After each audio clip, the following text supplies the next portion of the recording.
ജിന്നുകൾ കാഴ്ചയെ മറയ്ക്കും. കുഞ്ഞിനെന്ത് പറ്റി? എന്തായാലും ഉസ്താദ് തെളിച്ചു പറയണം. ജീവഹാനിക്ക് കാരണം കാണുന്നില്ല. എന്റെ മോനിപ്പ എവിടെയാ? ആരുടെ കൂടെയാ? എന്തെങ്കിലും അവ കഴിച്ചു കാണോ? ഓർത്തിട്ട് എന്റെ നെഞ്ചു പെടയ.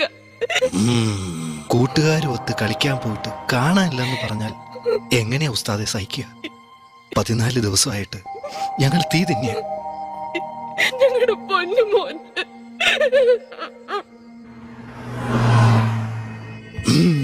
ദിക്കുകളെട്ടും പുക കൊണ്ട് മറയുകയാണ്. ഒന്നും പറയാറായിട്ടില്ല. നേരവും കാലവും നോക്കി ചില കർമ്മങ്ങൾ ചെയ്യാനുണ്ട്.